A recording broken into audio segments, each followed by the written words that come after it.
J'ai 3 enfants qui bougent. Mais en même temps, heureusement, parce que le contraire m'inquiéterait. Mon père me dit souvent « Oui, mais le grand, il bouge trop. » Trop par rapport à quoi?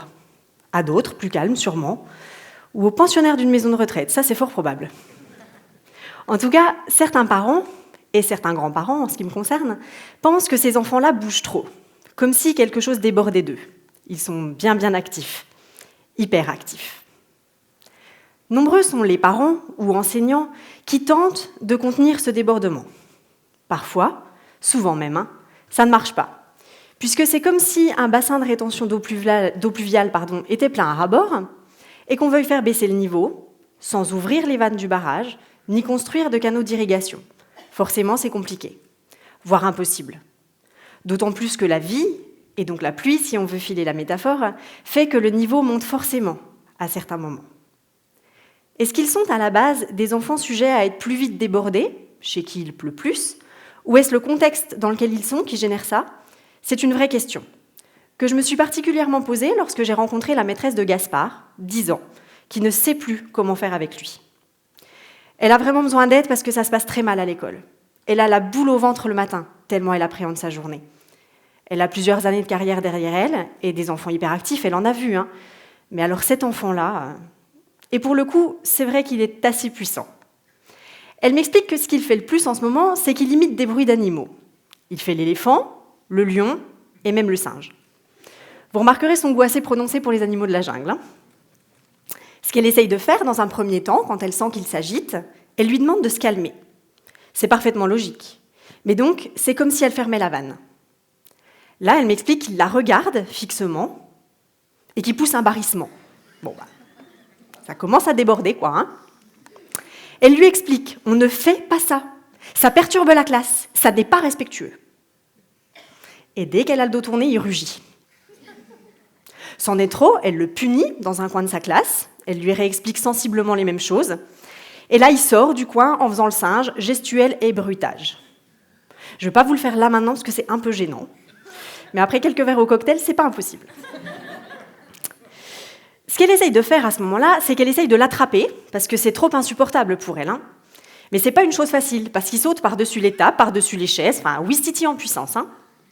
Et quand enfin elle parvient à le saisir, elle le jette dans la classe de sa collègue, avec qui, en plus, ça se passe mieux. Ce qu'elle essaye de faire, c'est qu'elle essaye de contenir. Elle bouche les canaux d'irrigation, elle ferme les vannes.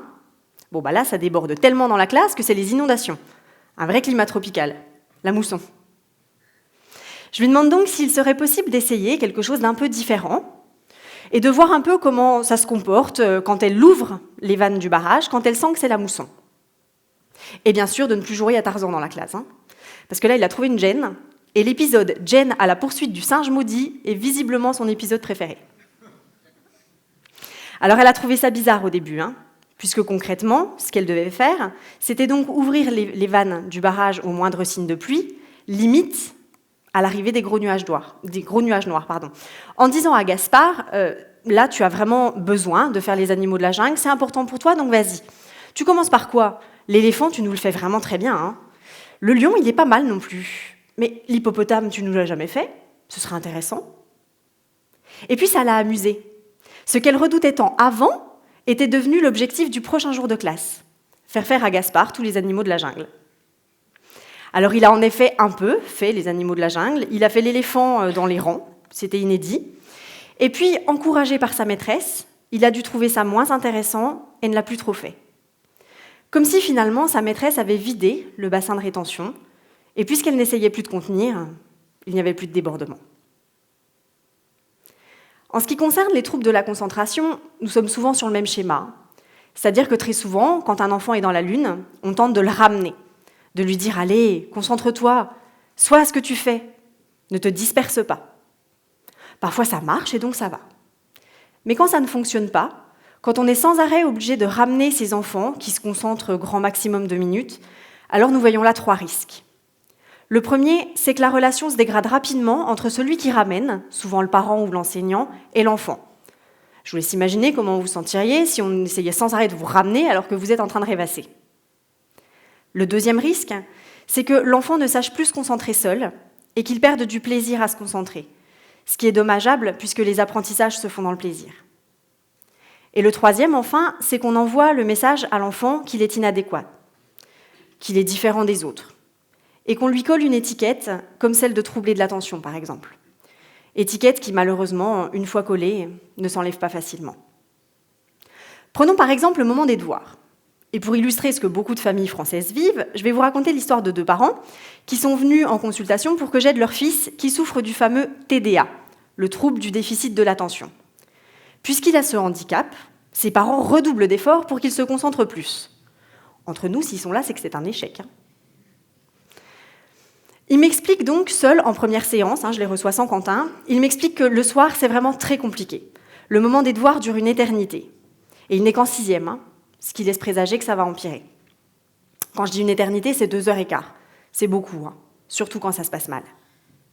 Il m'explique que Quentin a vraiment besoin d'aide, qu'il ne parvient pas à rester concentré plus de 2-3 minutes consécutives et qu'il faut lui apprendre à se centrer, parce qu'il est plutôt excentré, visiblement. Dans cette famille, c'est le papa qui gère les devoirs. Certains maris sont courageux. Non, je plaisante bien sûr, vous aurez ce soir une conférence sur le sexisme, donc je fais attention à ce que je dis.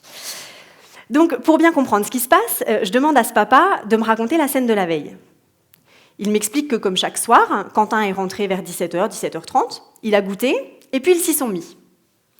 I-L-S. On en parle ou pas de ce sujet ? Ils ont commencé par le français, puisque Quentin avait un texte à étudier. Et là, le problème, c'est qu'il ne comprenait rien. Il disait sans arrêt « j'y arrive pas, c'est trop dur, je comprends rien ». Et là, terminé. Le papa ne peut plus rien en tirer. Il tente d'expliquer différemment, mais c'est comme si Quentin n'était plus là. Il regarde le plafond, il joue avec ses pieds, et c'est une bataille pour qu'il se concentre. Il l'encourage pourtant. Allez, Quentin, si tu te concentres bien, on n'en a pas pour longtemps. Toujours un problème de sujet, à mon avis. Ce que fait ce papa, c'est qu'il essaye de ramener Quentin, de faire en sorte qu'il se concentre. Ce qui ne marche pas, puisque Quentin part dans la lune. Et plus il part dans la lune, plus papa s'énerve, et plus Quentin part dans la lune, et plus papa s'énerve, et plus ça part en cacahuète. En effet, très souvent, la scène se termine par un fleuri « alors je savais que t'étais con, mais alors là, franchement… » Et immédiatement après cette explosion, arrive un tsunami de culpabilité. Une belle soirée, très riche, émotionnellement parlant. Voilà ce que je leur ai dit. J'ai l'impression qu'à ce moment-là, sa tête n'est pas prête à se concentrer. Et plus on la force à se mettre au travail, plus elle envoie Quentin dans la lune, comme si elle se rebellait. Et le problème, c'est que pour le moment, il passe beaucoup d'énergie à trouver le moyen de partir en orbite. Et pendant qu'il cherche la mouche avec laquelle il va pouvoir se déconcentrer, c'est sûr, il ne passe pas d'énergie à se concentrer, il en perd même beaucoup. C'est pas volontaire de sa part, bien sûr, c'est un trouble, comme vous le disiez. Mais ce qu'on sait maintenant, c'est que ces enfants-là, plus on va forcer sur leur cerveau pour qu'ils restent concentrés, plus le trouble va s'aggraver. C'est ce qu'on appelle un trouble réactionnel. Je leur demande donc s'il serait possible de voir un petit peu comment se comporte ce trouble dans un autre contexte, parce qu'on n'est pas du tout sûr que l'économie d'énergie qu'il va faire, il va la passer en travail, mais au moins on le saura.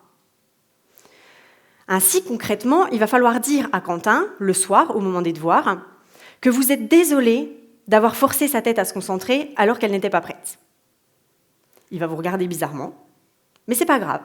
Vous continuerez en lui disant qu'à partir de maintenant, dès que vous sentirez que ce n'est pas le moment, il pourra aller jouer.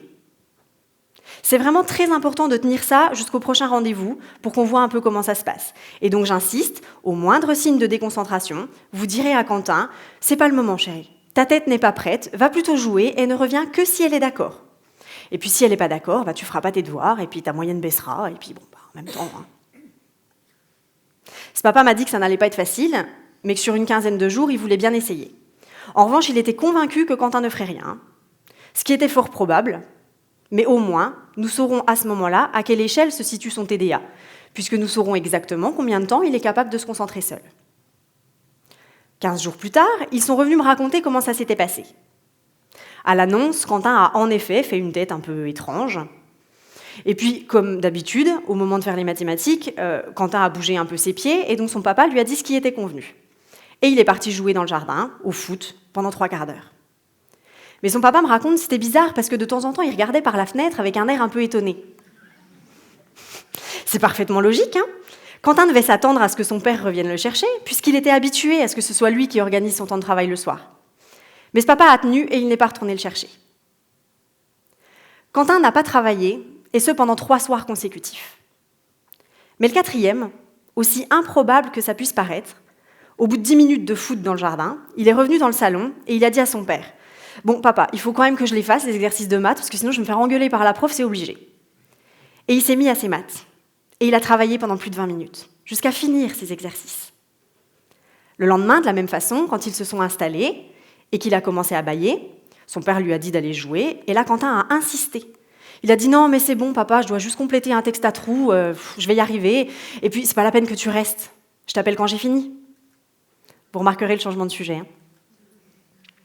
Ce qu'il est important de bien comprendre, c'est que ce papa a arrêté de faire ce qui ne fonctionnait pas, à savoir ramener Quentin. Ce qu'il a fait également, c'est qu'il s'est mis à côté de lui, plutôt qu'entre le monde et lui. Il lui a envoyé un message vraiment très difficile quand on est parent. Le message « Tu sais mieux que moi ce qui est bon pour toi. Si tu n'es pas prêt à travailler, ce n'est plus un problème, mais donc tu en assumeras les conséquences à l'école le lendemain. » Dans cette situation, en effet, Quentin s'est remis au travail. Parfois, ce n'est pas le cas. Peut-être parce qu'ils ne sont pas scolaires. Mais au fond, ils ne travaillaient pas non plus avant. Hein. C'était les parents qui maintenaient la moyenne à flot. Hein. Est-ce que ça vaut le coup de se disputer chaque soir avec son enfant ? C'est aux parents de décider. Parce qu'en effet, ils ont le choix. Accepter que leur enfant ne soit pas scolaire, et donc le prendre tel qu'il est, et l'orienter vers une voie un peu différente, ou tout faire pour qu'il rentre dans cette petite case qui dit qu'il faut réussir sa scolarité, et avoir un bac général, par exemple. C'est à eux de décider. Mais alors, ce qu'il faut savoir, c'est que quand on fait pression de tous les côtés sur un enfant pour qu'il rentre dans cette petite case, forcément, c'est douloureux. Sauf pour les contorsionnistes. On voit donc bien que quand on tente de contrôler ce qui est incontrôlable, très souvent, ça aggrave le problème. Et donc, dans ces cas-là, laisser son fils ou sa fille, quelles que soient ses particularités, gérer ce qui lui appartient, et avoir de la souplesse envers ses différences, apaise considérablement la relation entre l'enfant et le parent. Ça permet également à l'enfant de vivre dans cette société avec ses différences et de s'adapter au monde. Parce que le monde ne s'adaptera pas à lui. Merci.